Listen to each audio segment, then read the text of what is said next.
I'm welcoming viewers around the world, viewers all over the social media, especially viewers in Massachusetts.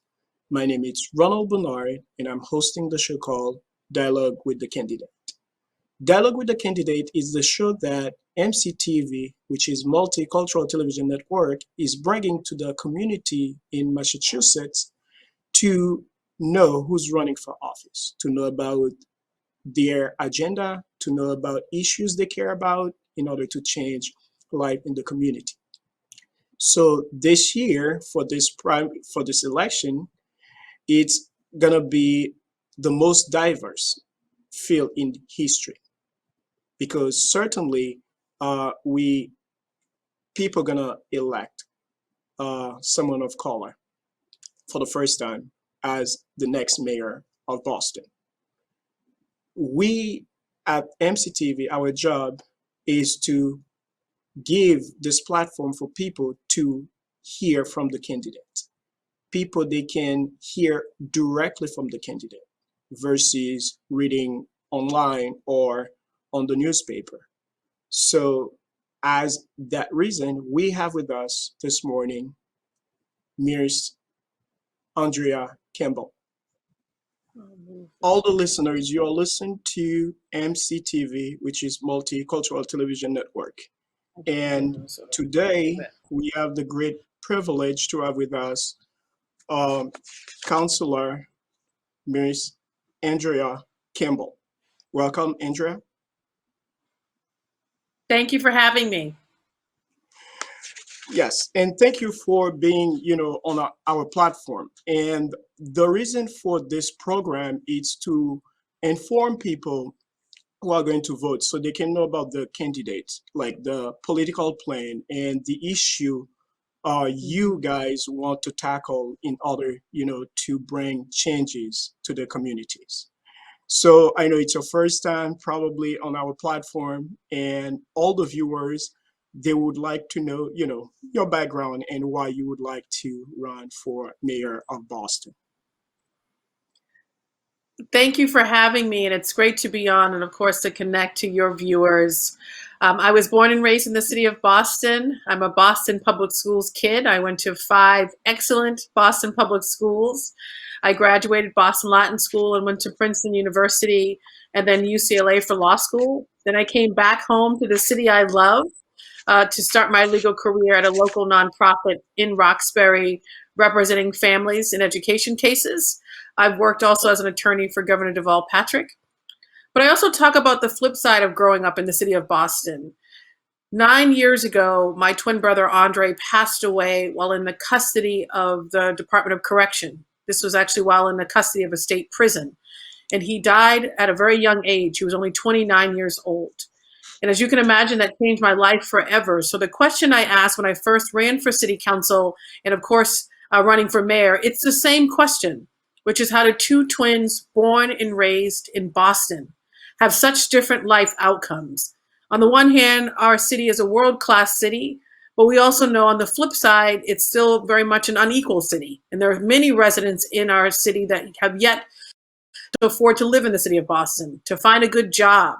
Their children do not have access to the same schools as other children in other neighborhoods. And the list is long. And I live in Mattapan with my beautiful husband and my 2 beautiful boys.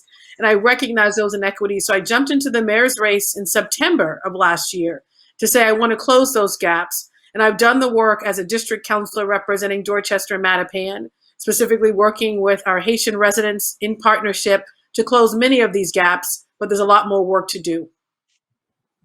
Okay, as you're talking about the gap you need to close, and one of the study that is from the Federal Reserve Bank of Boston, that was in 2015. It That's shows that right. the median net worth of the white household in the greater Boston, it's about like $250,000, where for non-immigrants, black families, it's about $8.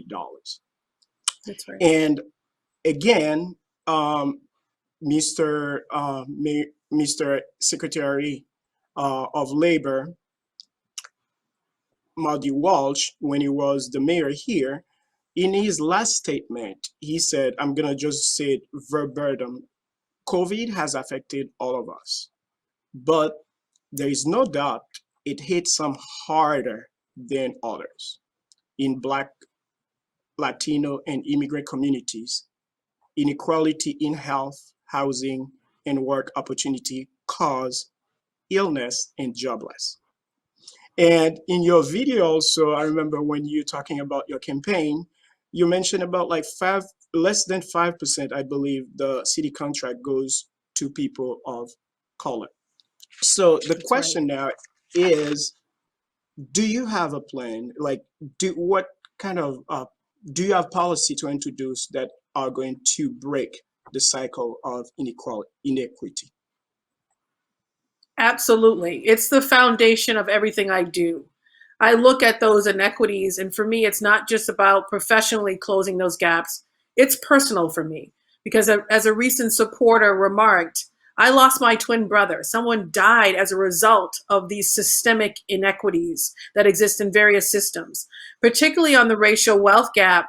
I have done the work as a district counselor, creating more homeownership opportunities, investing in local businesses, especially those run by people of color and immigrants. My biggest neighborhoods are Dorchester and Mattapan. I started the Vacant Lot Initiative, which right now has 30 city-owned parcels along Blue Hill Ave out for bid. These are contracts that I hope will go to residents of color, Black residents, and immigrants so that they can not only have affordable housing opportunities, but also economic opportunities. Most of these parcels will be activated as mixed development projects. And I tell folks, if you want to see the difference between me and other candidates, look at my work. And if you drive up Blue Hill Ave, you will actually see signs that say, an action plan for Blue Hill Ave. That's because I've done out of my office. So as mayor, I would continue that leadership and always operate with a sense of urgency, because it's not just about this generation, right? It's about the next generation and the generation after that and closing these gaps. And there's a lot the city of Boston can do with its nearly $4 billion budget. It can make sure that these contracts go to immigrants and people of color and Black residents. And we have a lot more work to do there. We can make sure that residents have access to capital, especially Black residents, to start a business, technical assistance to navigate the complex processes it takes to start and to grow and expand your business.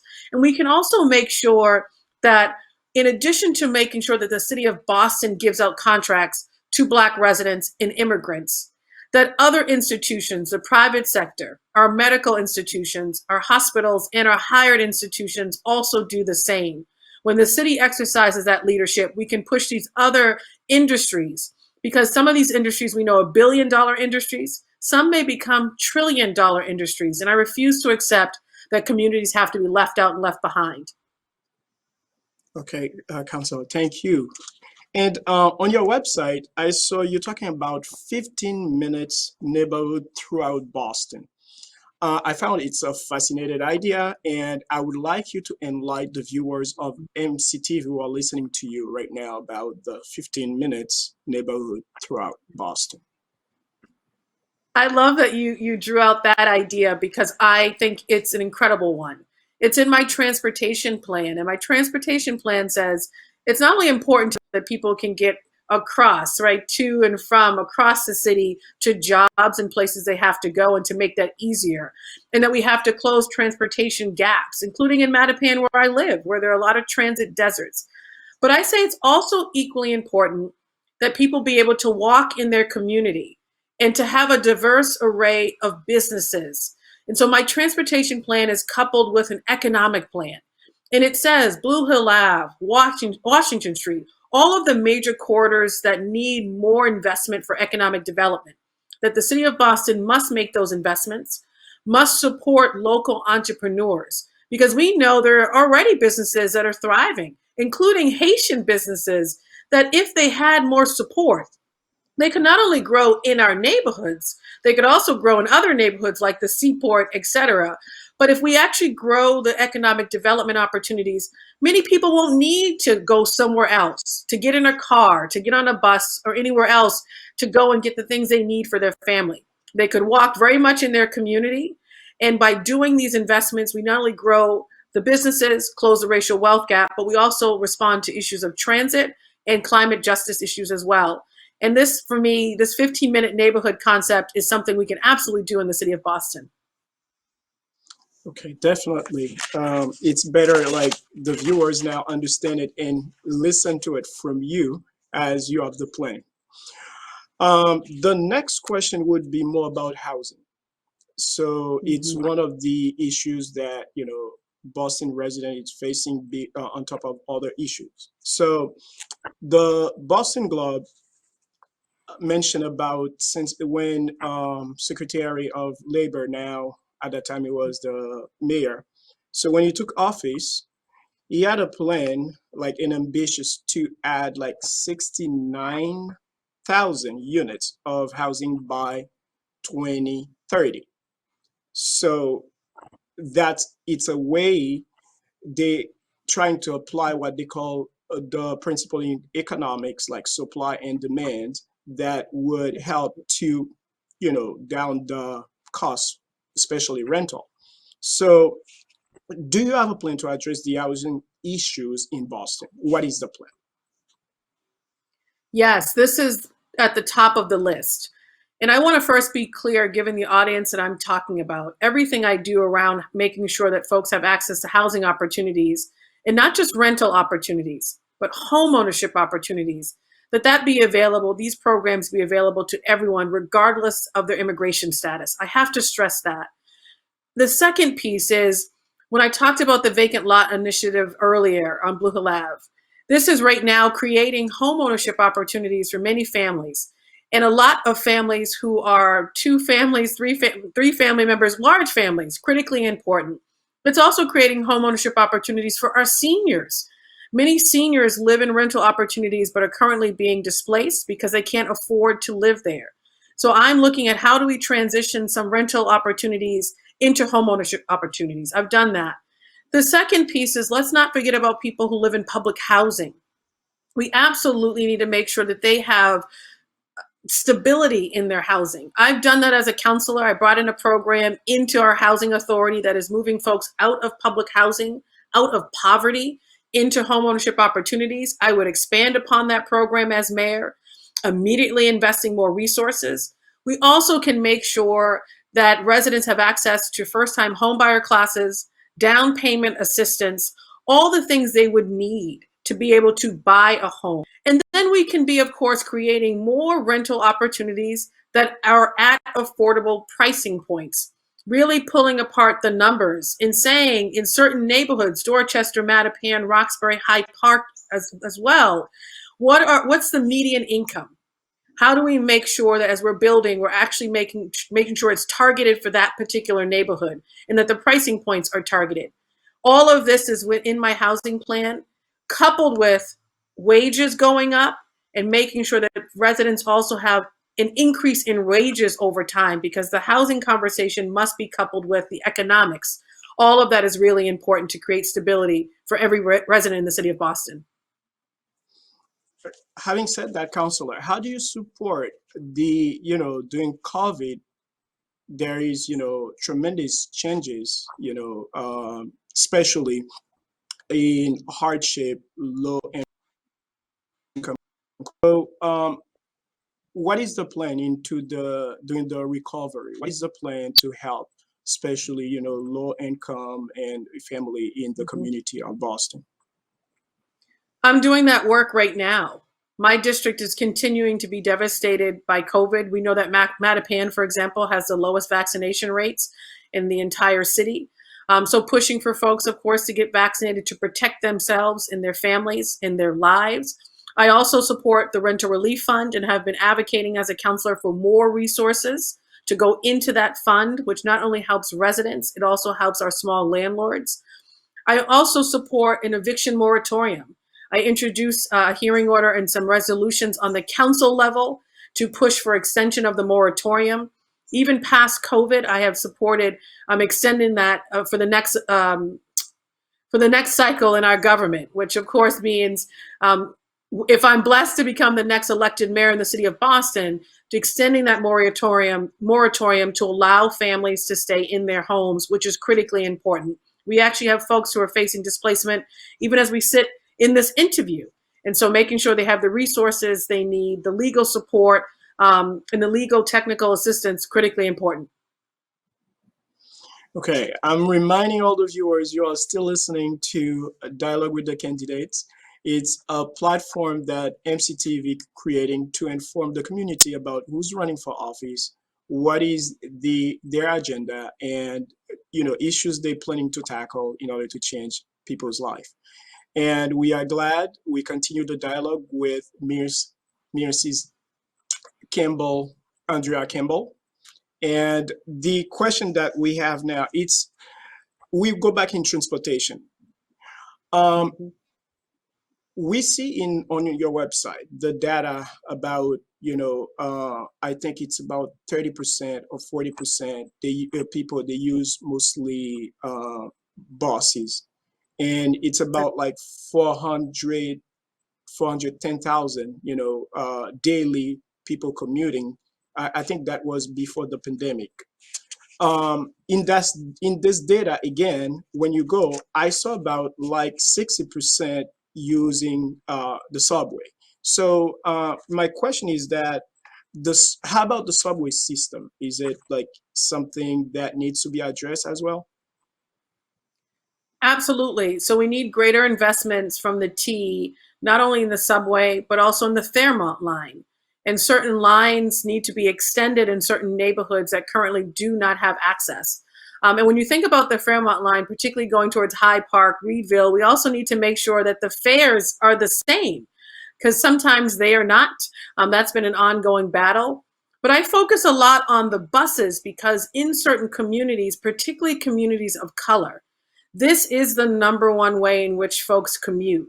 And so I'm pushing for buses to be free, not only to ease the burden to residents, but also to deal with issues of climate and air pollution in our communities. If we incentivize folks to actually ride the T, but most importantly, take the bus, we know that we can actually reduce climate and environmental impacts. And why I focus on the bus is because majority of folks in communities of color take the bus, but it's also really practical and doable that we can make the bus free in that system. So I'm going to continue to push for that.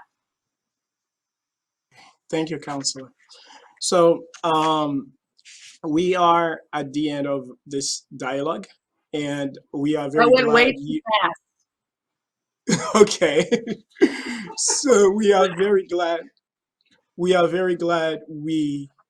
this dialogue with you, and the we have two last questions to ask before we end in the dialogue. So it's more about education. I know it's something that many people care about who are running for office, and you care about it. So what needs to be done in order to, I know the question is a little bit broad, not specific, but what needs to be done in order to strengthen, let's say, the school system in Boston? This is essential to me. I went to 5 Boston public schools, including Boston Latin School. All of them were excellent. And we grew up very poor in the city of Boston, but education gave me a way out. And my twin brother, Andre, did not go to the same schools I did. He went to different schools at different moments. And as a result of that, I think it changed his life for the worse. And so I've always focused on improving Boston public schools for our families to make sure that every family in the city of Boston has access to an excellent education. I now have 2 boys and we live in Mattapan. We have a 5% chance of getting into a high quality Boston public school compared to some downtown neighborhoods where it's 80%. So in the city of Boston, we can close that gap. I put out a report 3 years ago, long before I was running for mayor. I was pushing for greater equity and access in Boston public schools. This is different from every other candidate in this race. And so that plan says we can create greater access to schools. It also says every family needs access to pre-K and universal pre-K and affordable childcare from birth to 5 years old. I would close those gaps so every parent has access to these early programs for their child. We also need to redesign our high schools to make sure our students have all the pathways into the jobs now and the jobs of the future and into their dreams, whether that's through a VOTEC program that we need to build out in our schools, whether that's through going to college. All the options need to be on the table, and greater investment is critical. I will continue to exercise leadership on this issue. Great. And as I promised, the last question is about policing. So, WBUR, I read a report like the Boston Police Department is dealing with a slew of e- Mhm. embarrassing problems and widely spread criticism. So, what is your take on that? Like the police reform? What is your take on it? This department needs not only to be more transparent and accountable and reminded that it's accountable to the people, but there are still racial disparities within our policing right here in Boston. So I have been fighting for years for this department to be and do better. Unlike any other candidate in this race, I have a track record of doing the work on reform. I brought in and helped implement body cameras after the community said this is what they wanted. The Office of Police Accountability and Transparency, which now exists in the city of Boston, is a historic office. I drafted that legislation and worked with the previous mayor's task force to get it done. And so my plan now builds upon that work and says we need to restructure our department so it's more transparent, so that it releases data, but most every neighborhood has the adequate number of officers walking the community, engaging with residents, and truly participating in community policing. We need to restructure the department to allow for that to happen. And then what will happen if we do that? If we restructure the department, we will save millions of dollars. And my plan says I want to take a percentage of those dollars and I want to invest in mental health. I want to invest in trauma. I want to invest in those who are struggling with substance use disorder. I want to help people get jobs. I want to help move people out of poverty and expand and do better with respect to their housing stability. Take all of those millions and reinvest it to those root causes of violence because police alone will never be able to do it. I am the only candidate in this race with a plan that is specific, that has been exercising leadership on this issue, and will continue to be a voice that says we can no longer accept racial disparities in our policing in the city of Boston, and that we have to do work to improve our system, which we can do here in the city. Great. We have to remind all the viewers we have with us Mrs. Andrea Campbell, who's running for mayor, and she's currently a counselor at the city of Boston. So the primary preliminary election is next month, Tuesday, the 14th. The Right. 14th.